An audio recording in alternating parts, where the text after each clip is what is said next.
وَإِذَا قِيلَ لَهُمُ اتَّبِعُوا مَا أَنزَلَ اللَّهُ، اور جب ان سے کہا جاتا ہے کہ پیروی کرو اس کی جو نازل کیا ہے اللہ نے، تو اللہ نے کیا نازل کیا ہے؟ کوئی بابا نازل کر دیا کیا؟ قرآن؟ تو وہی بات آ گئی کہ کتابوں کی پیروی کرنی ہے۔ اچھا، رہا نبی علیہ السلام کا سٹیٹس، تو نبی علیہ السلام ہمارے معلم ہیں، وہ اللہ کے ریپریزنٹیٹو ہیں، وہ بابا نہیں ہیں۔ بابا وہ ہوتا ہے جسے بت بنایا جائے اور اس کی اللہ نے سند نہ نازل کی ہو، جو قرآن میں جگہ جگہ ہے نا کہ چند نام ہے جو تم نے دے لیے، اللہ نے کوئی سند نہیں نازل کی ان کی۔ لیکن محمد رسول اللہ کی تو سند خود قرآن ہے، اور قرآن کی اتھینٹسٹی نبی علیہ السلام کی مبارک زندگی ہے۔ جو صحیح مسلم میں حدیث ہے، سید عائشہ سے پوچھا گیا نبی علیہ السلام کے اخلاق کے بارے میں، تو آپ نے فرمایا کہ قرآن نہیں پڑھتے۔ نبی علیہ السلام کا اخلاق یہی تھا۔ اخلاق کہتے ہیں یعنی کسی شخص کا کریکٹر، اس کو عربی میں خلق کہتے ہیں، اس کے اندر اس کے معاملات بھی آ جاتے ہیں، اس کا بول چال، آپ اس کو شمائل کہہ لیں، سب کچھ۔ تو انہوں نے کہا نبی علیہ السلام کا اگر کسی نے کردار دیکھنا ہے نا، یعنی قرآن مجسم کسی نے دیکھنا ہے، یعنی قرآن اگر کسی جسم کی شکل میں آتا نا، اللہ کو مقصود انسان اگر کسی جسم کی فارم میں آیا ہے نا، تو وہ نبی علیہ السلام کی مبارک ذات ہے۔ تو جب انہیں کہا جاتا ہے کہ پیروی کرو اس کی جو اللہ نے نازل کیا ہے آسمان سے، قالوا بل نتبع ما الفینا علیہ آبانا، وہ کہتے ہیں نہیں جی ہم پیروی تو کریں گے صرف اپنے بابوں کی، جس پہ ہم نے اپنے بابوں کو پایا ہے، اپنے آباء و اجداد کو پایا ہے۔ یا تو آباء و اجداد خود بابے ہوں گے، یا ہمارے آباء و اجداد کسی بابے کی پیروی کر رہے ہوں گے نا۔ آبا، باپ کے لفظ استعمال ہوتا ہے نا، فور فادرز، تو فور فادرز یا خود بابے ہوں گے یا وہ خود کسی بابے کی پیروی کر رہے ہوں گے۔ تو سر یہ دیکھ لیں، یہ اسی آیت کا ہی ترجمہ ہے کہ اللہ کہہ رہا ہے کہ کتابوں کے خدا کو فالو کرنا ہے، بابوں کے خدا کو نہیں۔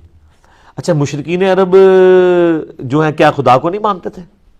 قرآن میں درجنوں جگہ آیا یہ کہ وہ اللہ کو مانتے تھے۔ تو پھر جب وہ کہہ رہے ہیں کہ ہم تو اس کی پیروی کریں گے جس پہ آباء و اجداد کو پایا، تو اللہ تعالیٰ کہتا ہے ٹھیک ہے بھی، تیرا خدا بھی وہی ہے، ان کا خدا بھی وہی ہے، اس نبی کا بھی خدا وہی ہے، اور تمہارے آباء و اجداد کا بھی خدا وہی ہے۔ تو اللہ تو فرق کر رہا ہے دونوں میں۔ تو سر یہی تو ہم بھی آپ کو کہہ رہے ہیں کہ مرنے سے پہلے ہے مسلمان کر لے اس پہ غور، کتابوں کا خدا اور ہے، بابوں کا خدا اور۔ اللہ تو اس کو ماننے کے لیے تیار ہی نہیں ہے۔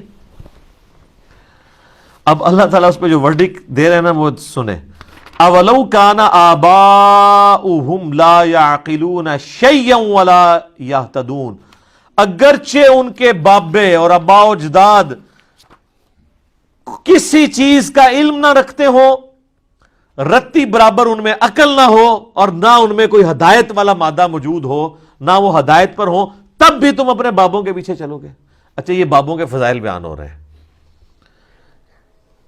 پہلی چیز کہ عقل ہی کوئی نہیں، عقل نہ دی شے ہی کوئی نہیں، لا یعقلون شیئا، عقل نہ دی شے ہی کوئی نہیں۔ بالکل صحیح ترجمہ ہے نا، یہ عربی میں اردو میں شیئی لفظ وہی استعمال ہوتا ہے نا، یہ جو ہم شے لفظ استعمال کرتے ہیں پنجابی میں یا اردو کے اندر، اور عقل کا بھی لفظ ہے، لا یعقلون شیئا، عقل نہ دی کوئی شے نہیں، ولا یہتدون، اور نہ کوئی ہدایت ہے۔ مجھے بتائیں اس آیت کو ترجمہ کرنے کے لیے کو آپ کو عربی آنا ضروری ہے؟ کتنی سادے سے الفاظ ہیں۔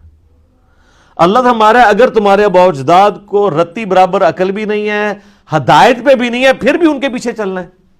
تو یہیں پہ جب لوگ دعوت حق سے اٹیچ ہوتے ہیں تو لوگوں کو کہہ رہے ہوتے ہیں یار وہ تیرا ابا تے ہتھے ہاتھ بندہ سی، تنوں کیا ہو گیا؟ وہ تیرے ابا جی تے اتنے عرس تے ہر سال جاندے سن، تو کہنا جناب دربار ہی غلط نے۔ تو ان کو پھر آپ یہی آیت سنا دیا کریں، سورۃ البقرہ کی آیت نمبر 170، آپ یہ کہہ دیا کریں آگے سے، اولو کان آباؤنا، اس کو ہے ہم کے سیگے میں بھی کر سکتے ہیں، اولو کان آبانا لا یعقلون شیئا ولا یہتدون، کیا اگر میرے آباء و اجداد کوئی رتی برابر نہ ان کو عقل تھی تو نہ ان کو ہدایت تھی، تب بھی اچھا، اس سے یہ بات پتہ چلی کہ بزرگ اگر اللہ کی ہدایت کی پیروی نہیں کر رہے، اللہ کی نازل کردہ کتابوں کی پیروی نہیں کر رہے، تو ان کی گستاخی کرنا کس کی سنت ہے؟ اللہ کی۔ تو سب اللہ کی سنت پہ بھی عمل کیا کریں، نبی علیہ السلام کی سنت پہ عمل کرتے ہیں، ہم تو دیکھیں دونوں سنتوں پہ عمل کرتے ہیں۔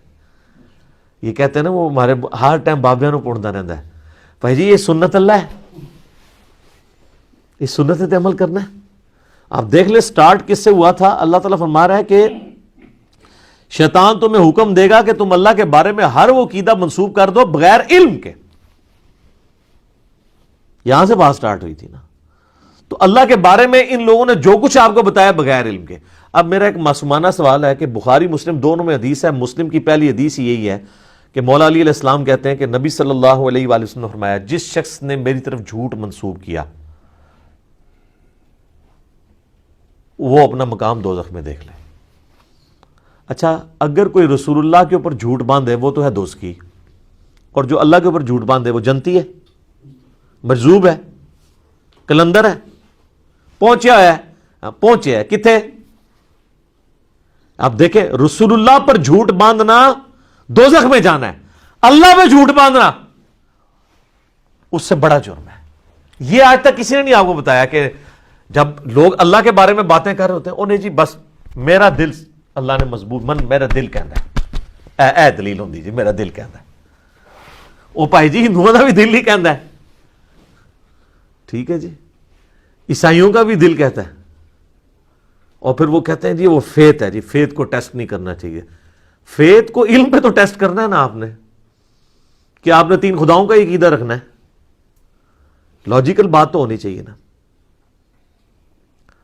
تو آندہ سے یہ بات بھی راگ بھی لاپے ہیں کہ رسول اللہ پر جھوٹ باندھنے والا دوزخی ہے اور اللہ پر جھوٹ باندھنے والا اس سے بڑا دوزخی ہے۔ تو اب ذرا جو تم بتاؤ اللہ کے بارے میں جو کچھ کہہ رہے ہو، اللہ کے دین کے بارے میں، اللہ کے تعارف کے بارے میں، یار جب بھی کوئی شخص دین کے بارے میں بولے گا تو اس کی سند تو آسمان سے نازل ہونی چاہیے نا، کیونکہ دین تو آسمانی ہے۔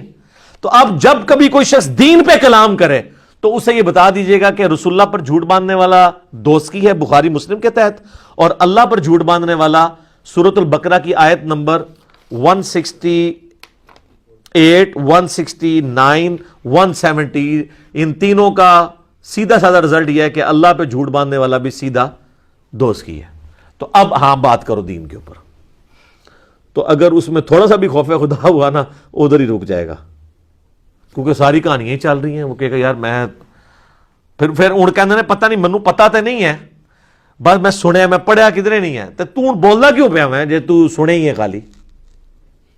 اچھا سنی بھی وہ بات یاد ہے جو اپنے مطلب کی ہے؟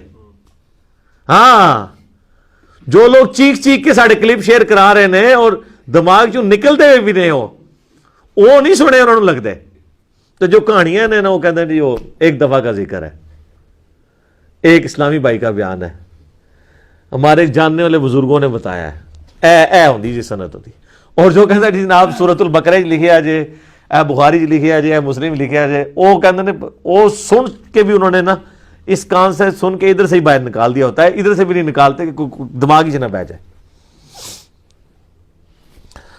وَمَثَلُ الَّذِينَ كَفَرُوا كَمَثَلِ الَّذِي يَنْقِعُ بِمَا لَا يَسْمَعُ، اور مثال ان کی جنہوں نے کفر اختیار کیا ایسی ہے جیسے کوئی چلا رہا ہو ایسے جانوروں کے پیچھے، إِلَّا دُعَاءً وَنِدَاءً، جو سوائے خالی پکار اور آواز کے کچھ نہ ہو۔ یعنی اللہ تعالیٰ ہمارا ہے جیسے کہ کوئی انسان جانوروں کو پکارے، ایک تو نا جانوروں کو اس آواز سے پکارنا کہ ان کو سمجھ آ جائے جیسے پالتو جانور ہے، لیکن اگر آپ جانوروں سے گفتگو کرنا شروع کرتے ہیں اور چیخ چیخ کے کہیں کہ جی کسی بیل کو یا گائے کو کہیں ادھر آ یا ادھر آؤ، اور اللہ تعالیٰ ہمارا ہے وہ چیختے رہے، یہ جو سچویشن ہوتی ہے نا اس شخص کی، تو اس کو لوگ کیا کہیں گے؟ پاگل۔ تو اللہ تعالیٰ ہمارا ہے کہ جو لوگ اللہ کی وحی جو آسمان سے نازل ہوئی ہے نا اس کی پیروی نہیں کر رہے نا وہ اسی کے مانند ہے، اور اللہ معافی دے آپ کے ممبروں پہ جو چیخ کے تقریریں کر رہے ہیں بالکل اسی طریقے سے ہی کر رہے ہیں۔ کس طرح چیختے ہیں؟ یعنی وہ اپنی بات میں زور دینے کے لیے قرآن حدیث کا حوالہ نہیں دیتے ہیں، اتنی اونچی آواز نکالتے ہیں وہ، یا کوئی شعر پڑھتے ہیں ایسا گنگنا کے، وہ کہتے ہیں جی پھر آنکھوں میں آنسو آ جاتے ہیں، تو وہ پھر اس لیے آ رہے ہوتے ہیں۔ تو اللہ تعالیٰ ہمارا ان کے بس چیخنے کے سوا نہیں ہے، سم بکم عمی فہم لا یعقلون، یہ لوگ بہرے ہیں، گونگے ہیں، اندھے ہیں، کچھ عقل نہیں رکھتے۔ یہ ہیں جناب بابوں کے فضائل و برکات۔ اور ہمیں کہتے ہیں جناب اب انجینئر محمد علی مرزا کو کیا پتا کہ بابا کیا ہوتا ہے۔ یہ جناب آپ دیکھ لیں، یہ ہے کتابوں کا جہاں اور وہ ہے بابوں کا جہاں۔ ٹھیک ہے جی۔